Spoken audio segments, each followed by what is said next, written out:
The night had settled heavy over the small house. The air was still, except for the faint hum of the heater and the slow, uneven sound of her breathing.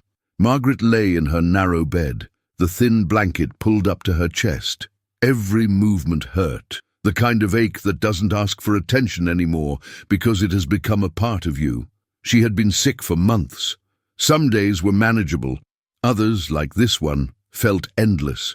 The medicine dulled the pain, but left her hollow, her thoughts drifting in and out like weak light through fog. She turned her head toward the window. The glass was dark, the reflection faint.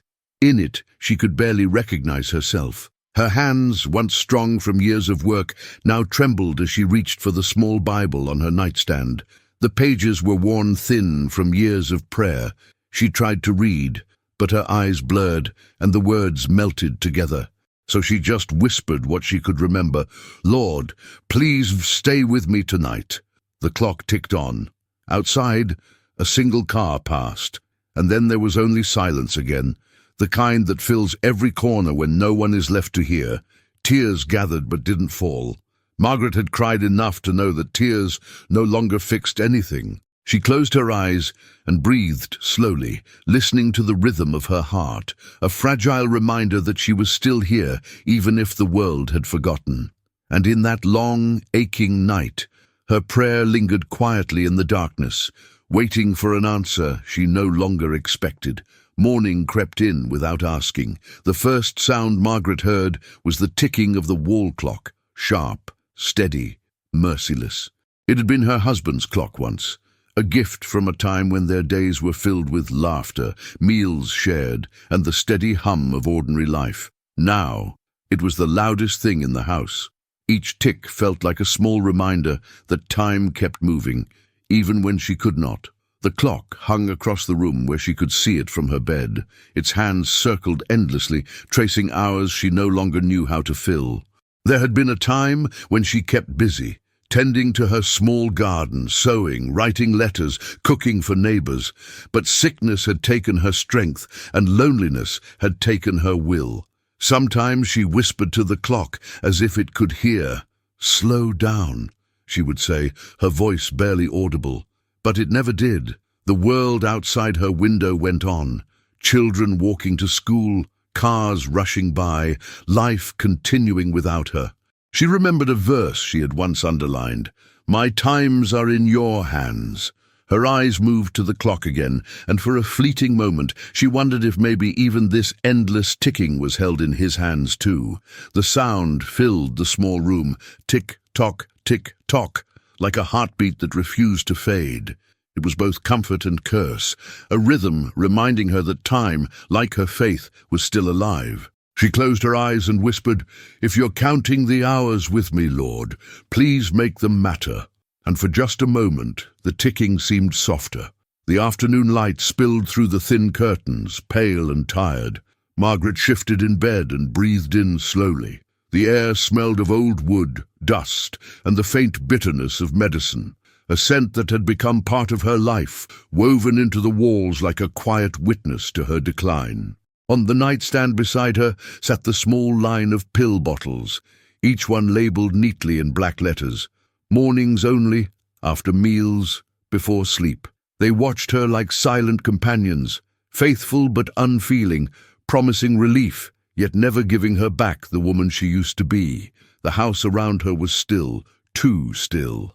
The clock ticked from the living room. A fly buzzed against the window pane, and somewhere a floorboard sighed under its own age. It wasn't the noise that hurt her. It was the echo of what used to fill that space. Voices, laughter, the soft clatter of dishes. She turned her head and saw a photograph on the dresser, her younger self beside her husband in their garden. She was holding sunflowers, smiling at something he must have said. That woman looked alive, like she belonged to a world that had purpose and sound. Now, she could barely lift her hand without trembling. The medicine helped her body, but it could not reach the part of her that was truly sick, the part that longed to be remembered, touched, seen not as an illness, but as a person still living beneath it all. As she swallowed the next pill with a sip of water, she whispered softly, "Jesus, you healed so many." Would you just sit with me a while?" And as the bitterness touched her tongue, the air around her seemed to shift, just slightly, as though an unseen guest had entered quietly and taken a seat beside her bed. The phone sat silent on the table near her bed, a small beige relic that once rang often enough to fill her days with noise and company. Now it was just part of the furniture. Margaret couldn't remember the last time it had rung for her. At first, when she had fallen ill, there were visits. Neighbors brought casseroles, kind words, prayers at the door. Cards came in the mail, "Thinking of you, get well soon, you're in our hearts." She had kept every one of them, tucked into a small box under her bed. But weeks turned into months, and the world quietly moved on. Now, the mailbox was mostly empty, and the footsteps she used to hear on her porch had long faded away. People meant well, she knew. Life had its own current, and the sick were often left behind like boats too broken to sail. Sometimes she picked up the phone and dialed a familiar number, but she never pressed the last digit. What would she say? That the walls felt closer every day? That she had started talking to the clock just to hear her own voice? So she would hang up softly and whisper, "Maybe they think I'm resting. Maybe that's enough." But deep down, she longed for someone to ask, not out of duty, but because they remembered the sound of her laughter. As the sun dipped lower outside, Margaret turned her gaze to the quiet sky beyond the window. Her voice, barely more than a breath, rose in the silence. "If no one calls, Lord, could you be the one who does?" And though no ring broke the stillness, something inside her heart stirred, as if heaven had picked up the line. Every morning Margaret asked to be moved to her chair by the window. It was the one place in the house where life still passed before her eyes.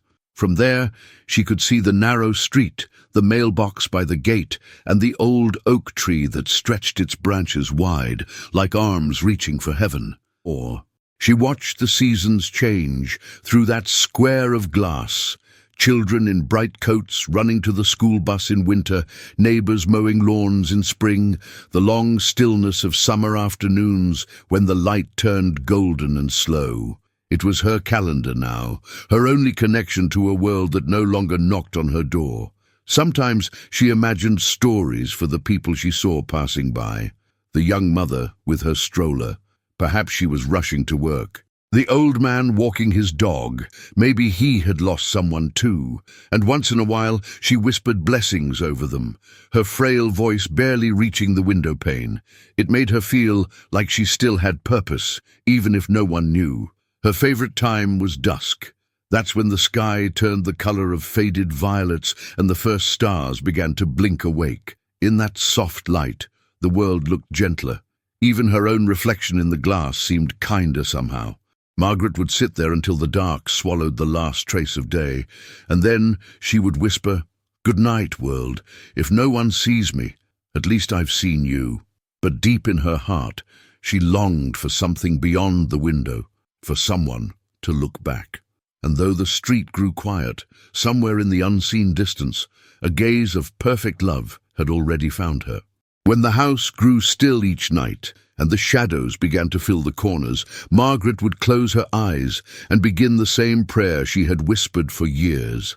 It wasn't long or polished, just a few soft words that she had memorized by heart, a prayer that had outlived her strength, her company, and sometimes even her hope.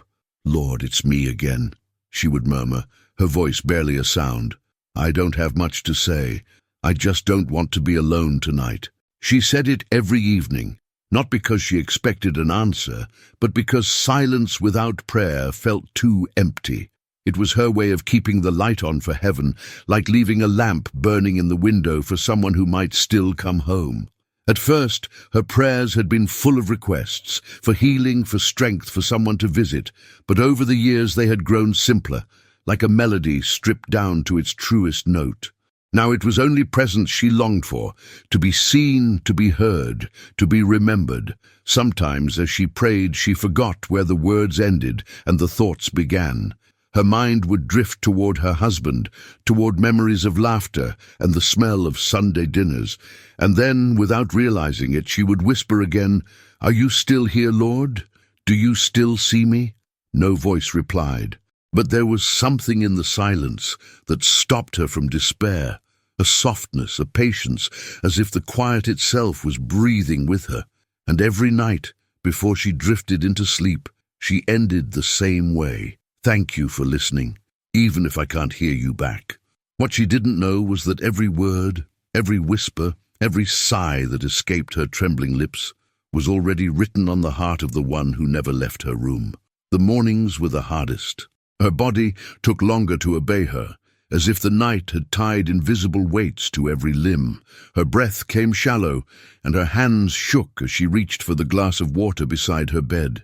Even the smallest task felt like climbing a mountain. Margaret had always been strong, the kind of woman who could lift heavy boxes, plant gardens, and care for others without complaint. But now she could barely lift her Bible without help. It wasn't just her body that was weakening. It was something deeper. Each day she felt her spirit grow quieter, like a flame flickering low in its lamp. She tried to pray as she always did, but the words felt dry in her mouth. She knew God was real. She had known it all her life, but lately his nearness felt like a memory. "Have you forgotten me?" she whispered once, the sound barely more than breath. It wasn't accusation, just honesty. The sickness had taught her many kinds of silence, the silence of the house, the silence of the phone, and now the silence of heaven. It was this last one that hurt most of all. Her body trembled as she lay back, and she realized she wasn't afraid of dying. She was afraid of being unseen before she did. Her lips moved again, a fragile echo in the still room. "Lord, please don't let me fade away before you notice." And somewhere beyond that plea, in a realm she could not see, the one she called out to had already leaned close, listening, remembering, preparing to answer. The morning light came pale and cold through the curtains. For a long while, Margaret lay still, listening to the world wake up, the sound of a passing car, a bird calling somewhere in the distance. Usually she would wait for her strength to gather, then sit up slowly, one movement at a time. But this morning, nothing came. Her arms felt heavy, her legs numb beneath the blanket. Even turning her head felt impossible. It was as if her body had finally decided it had done enough. She stared at the ceiling, watching the faint play of shadows from the trees outside. A small voice inside whispered, "Maybe this is it." But the thought didn't frighten her. It only made her sad that no one would know. The air in the room was still. Her Bible sat open on the nightstand, the same page she had read yesterday, "I will never leave you nor forsake you." Her lips moved weakly over the words, but she couldn't finish the verse. "Lord," she whispered, "I can't get up today." It wasn't a complaint, just a truth laid bare before him. She felt a tear slide down her cheek, and it startled her, because she hadn't cried in so long. As it fell, she felt something shift inside. Not in her body, but in her spirit. The moment she admitted her weakness, the room seemed to soften around her, as though her surrender had opened a door. And though she couldn't move, a strange calm began to rise within her, gentle and steady, like a tide that carried more than her frailty. It carried hope. She closed her eyes, whispering one last thought before drifting into a faint sleep. "If I can't reach you, Jesus, maybe you'll come to me." And he would. The house had fallen silent again. Evening came quietly, wrapping the room in dim light that faded into shadow. Margaret had not moved much since morning. Her body lay still beneath the thin blanket, and the air carried that deep hush that comes when the world forgets you exist. Her breath was shallow, her thoughts faint and slow, adrift between waking and dreaming. The pain had dulled, but in its place was something heavier, a loneliness that reached beyond her body into the deepest places of her soul. At some point, without deciding to, she began to pray. The words were no more than a whisper, barely heard even by her own ears. "Jesus," she breathed, "I don't need to live longer. I just don't want to be alone when I go." The words floated into the stillness, fragile, pure, unguarded. There was no plea for healing this time, no promise to be better, just the heart of a woman who had given everything she had left. And when her whisper faded, the silence that followed felt different. It wasn't empty anymore.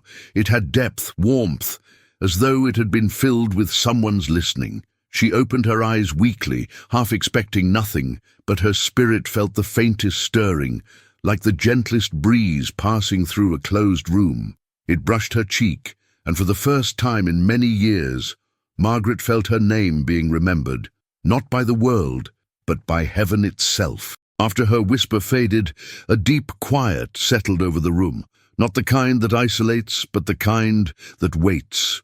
Margaret could feel it, the air thick with stillness, the world outside hushed, as if creation itself had paused to listen for what would happen next. The ticking clock had stopped. She didn't know when. For the first time in years, the house held no sound at all. It wasn't frightening. It felt almost sacred, like being held in the pause between heartbeats.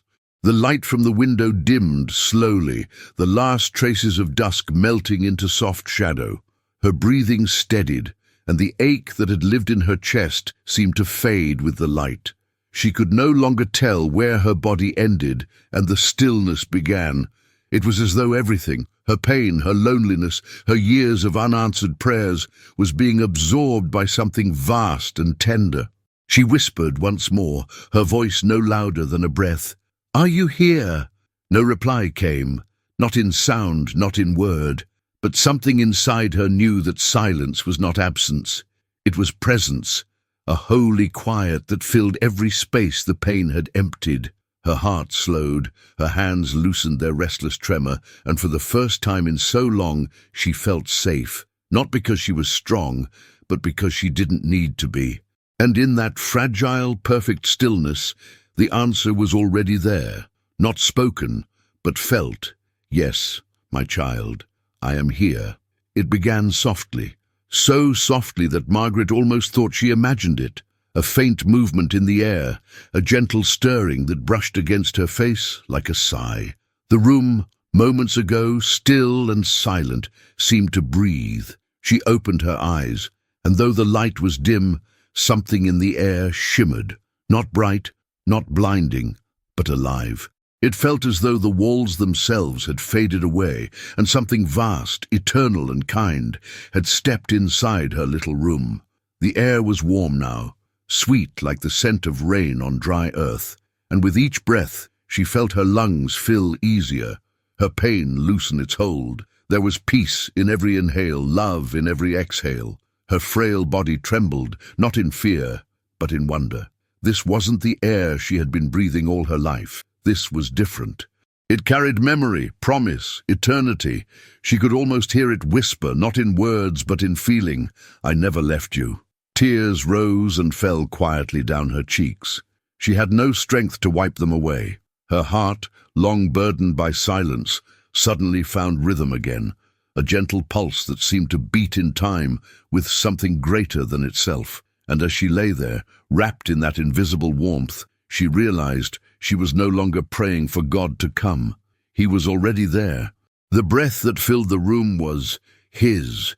It was heaven itself, not distant, not waiting, but leaning close, breathing life back into her soul. The presence in the room deepened, and Margaret could feel it now, not only in her chest, but across her skin.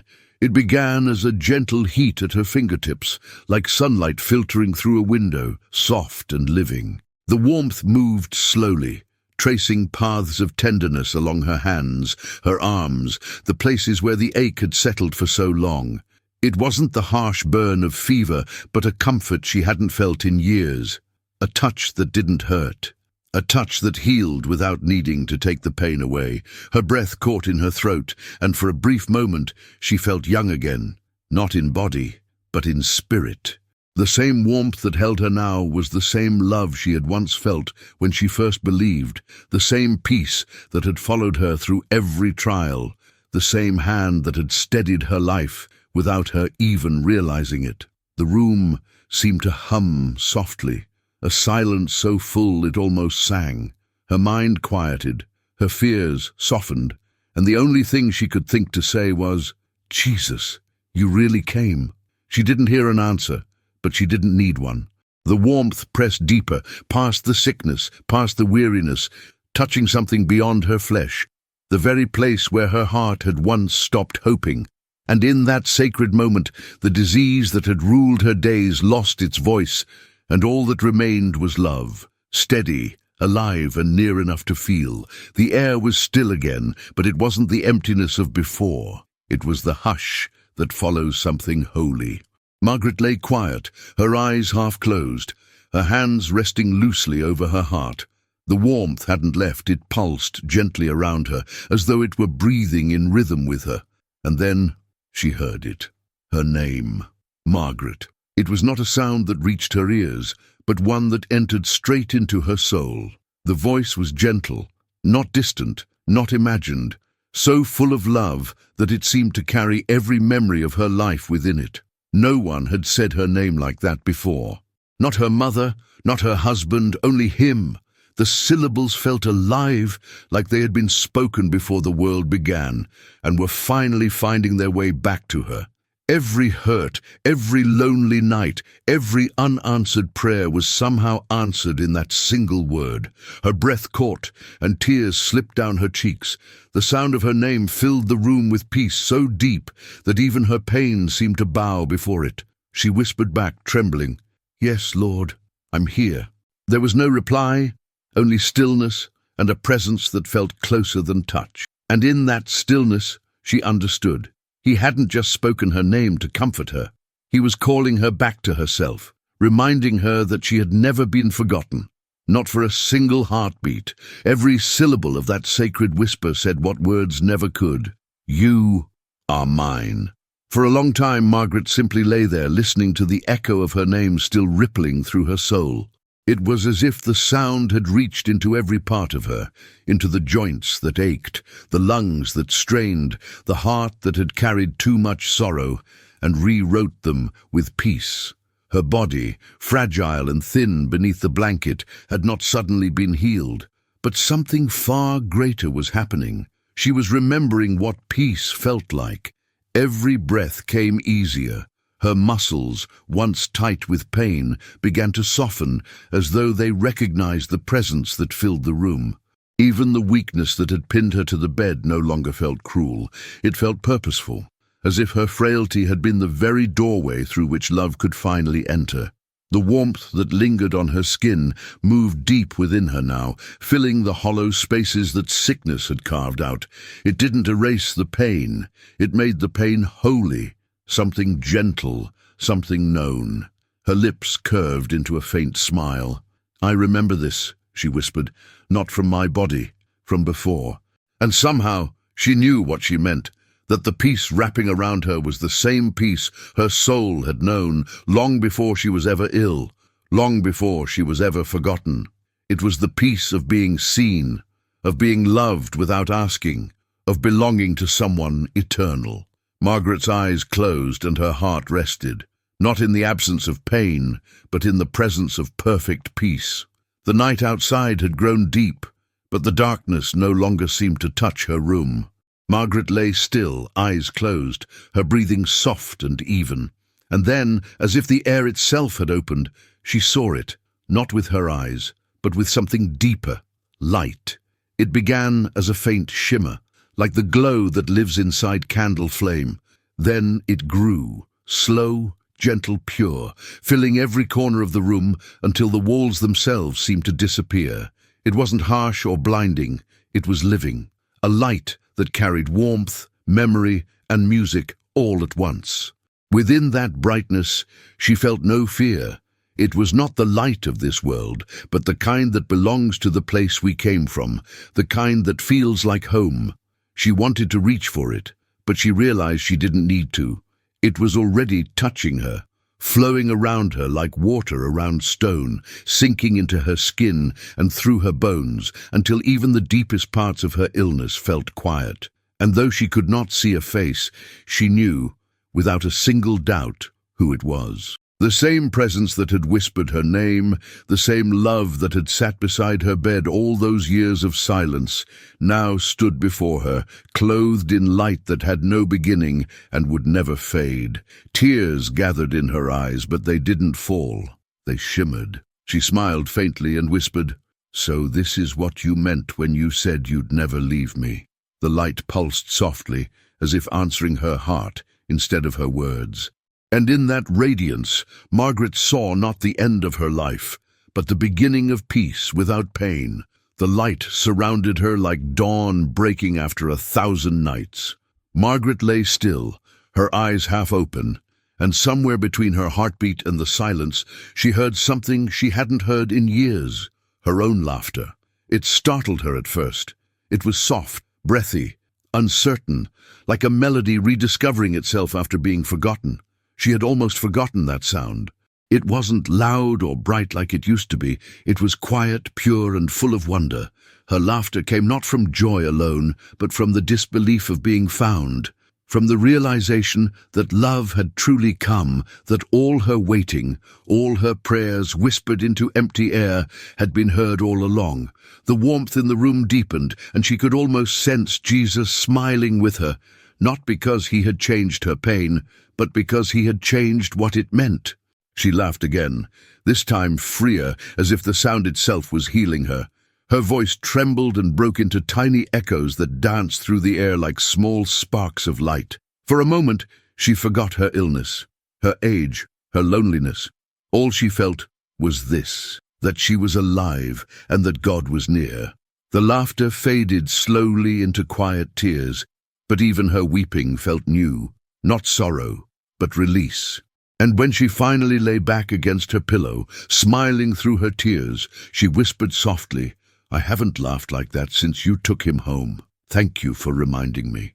The room was silent again, but this time the silence was smiling too. When morning came, the light touched her face gently, as though it already knew what had happened in the night. Margaret opened her eyes slowly, half expecting to find herself somewhere else, perhaps still dreaming, perhaps already beyond pain. But she was here, in her small room, and everything looked the same. Yet nothing felt the same. The ceiling above her seemed brighter, the air lighter, the quiet alive with something unseen. She drew in a deep breath, the first that didn't hurt. It startled her so much that she tried again, and again the air filled her lungs like a promise fulfilled.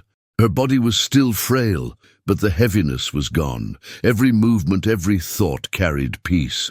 She sat up slowly, the blanket falling to her lap, and for a moment she simply stared at her trembling hands, not because they were weak, but because they were steady enough to lift again. Outside, a bird was singing on the branch of the old oak tree. She couldn't remember the last time she had heard its song. It felt like the world had been waiting for her to wake. Margaret turned her gaze toward the window, and the light of morning spilled across her face. She whispered, almost in disbelief, "You let me see another day." And in the stillness that followed, she felt an answer, not in words, but in warmth. "Yes, so you'll know I'm still with you." Tears rose again, but this time she let them fall freely. Each one was gratitude, pure and alive. She pressed a trembling hand to her heart and breathed deeply once more. The morning she never expected to see had become the proof that love was not finished with her story yet. Later that day, as the golden light of afternoon filled her room, Margaret asked for her small writing pad and pen.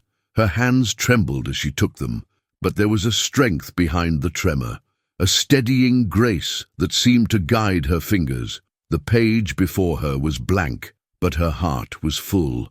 She didn't have to think about what to say. The words had already been written in her soul the night before. "Dear Jesus," she began, "I don't know why you came to me last night. I don't know why you chose a tired, forgotten woman in a little house at the end of the street.